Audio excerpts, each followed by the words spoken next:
Hello and welcome back to the IBM i2 Product Access Management Installation video series. In this video we're going to be looking at the generation of a lock code to use with your installation of the PAM server elements.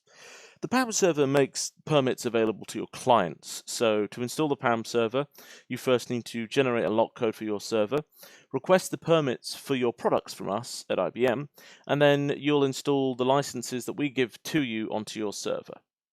So the first thing you'll need to do is to put your PAM installation files onto your machine. As discussed in the previous video, your installation files for PAM will be provided on each software download of an i2 product which supports the use of PAM. Currently, the products that are enabled for product access management are Notebook, Notebook Premium, iBase User, and iBase Designer. So in this instance, I've actually gone ahead and already downloaded Analyst Notebook 910, which at the time of recording this video is the latest available release of Analyst Notebook. And I've extracted the contents of the download to the disk here on the PAM server. As I mentioned before, if you're seeing orange, it means we're on the server environment. If you're seeing blue, it means that we're on the client environment. Again, I'll just mention that the PAM guide is what I'm using to create this video, and information on setting up the PAM server can be found under section 4 in the PAM guide. So let's take a look at these files now. So first we need to generate our lock code. To do this, we need to use what's called the lock code generator. The lock code itself secures your licenses to a specific server. So to generate a permit file for your server, we need a lock code to be generated and sent through to us. The unique code that we generate is based on the hardware specification of each server and is not transferable. So note that your server details, when you send them through to us, are not available to IBM. We can't see them. The original information about your machine is encrypted and can't be extracted from the lock code. So to generate a lock code, we're going to open up the Product Access Management folder found on the disk, and then we're going to navigate to the utils folder. In here, you'll find a small application called lockcodegenerator.exe. So if I just quickly change this to view the file name extensions, you can see here we have lockcodegenerator.exe. So first of all, run the application. When the application loads, then you'll see that there's only a few options available to you, which are generate lock code and reset. So we're simply going to press the generate lock code button. We're not going to put anything in the lock selector code yet. Click that button and you'll find that another area that appears below, which is the lock code. You can then click copy, and this will then copy that lock code to your clipboard. We'll use this in the next step. Note that in the details section of the lock code generator, you do have an option, as I mentioned before, to enter a lock selector code. Please don't put anything in this box when generating a lock code. The only exception to this is if the server that you're installing as your PAM server is also a virtual machine. So if your server is a virtual machine and therefore the hardware identifiers we use to generate this lock code are likely to change, so the MAC address and that kind of stuff, then put 04 into this lock code selector box, then generate the lock code.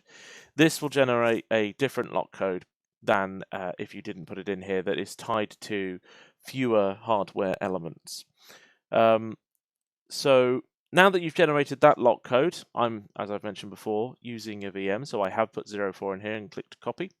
You then need to find what we call the permit request form, and we'll use the copied code in that permit request form. So with the generated lock code in our clipboard, you need to open up the permit request form. This is found in the same folder as the lock code generator and is named IBM i2 Product Access Management Request Form.doc. So if we go back over to our utils folder, you'll find in here that we have IBM i2 Product Access Management Request Form.doc. I don't have Word installed onto this machine, so I'm going to go over to my host operating system.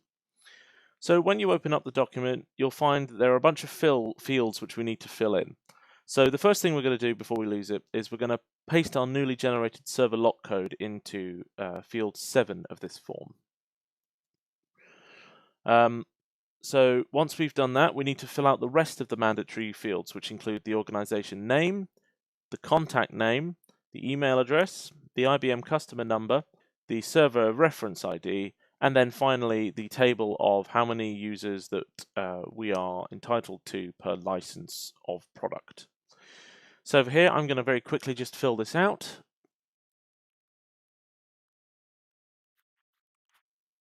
Okay, so here you can see that I've gone ahead and I have filled out most of the bits and pieces for this form.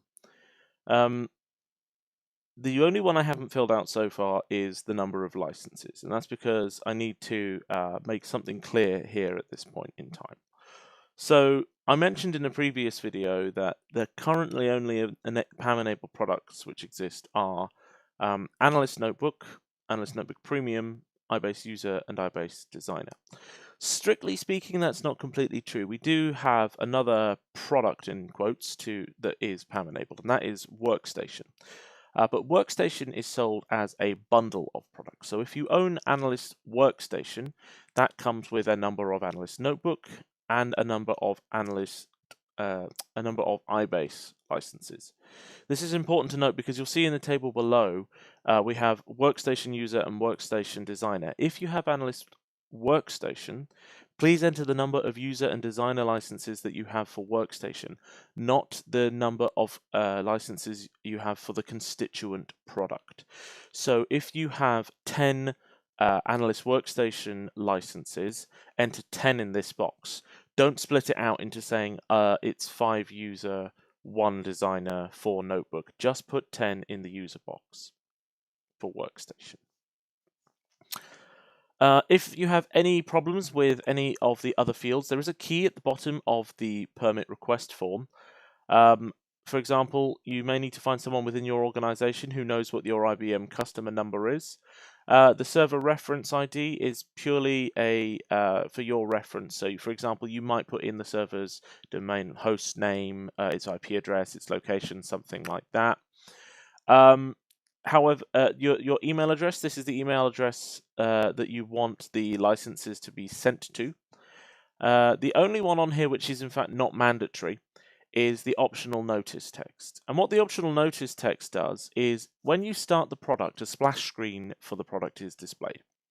And when this splash screen is displayed, it puts some written text onto that splash screen if you put text in here, and it will also appear in the help about information for the product that you are PAM enabling. So you don't have to put anything in here, but some of our customers like to be able to say PAM enabled product for and then your company name. So in this case, I have chosen to put in for IBM support testing only, which will then appear later on in my licenses. Once you have filled in all of the information into the form, save it, attach it to an email, and then send the form to i2permitrequest@uk.ibm.com. This is found at the bottom of the form as well, so don't worry if you haven't got a chance to write that down now. When you open up the form, when you come to do your deployment, it will be in there as well. Once IBM has received your request, we will generate you a .lick permit file for your server, and then we'll send that back to you. And then the next step is to then save that onto your PAM server somewhere safe. This completes this video. In the next video, we're going to discuss how we actually install the PAM server installation pieces.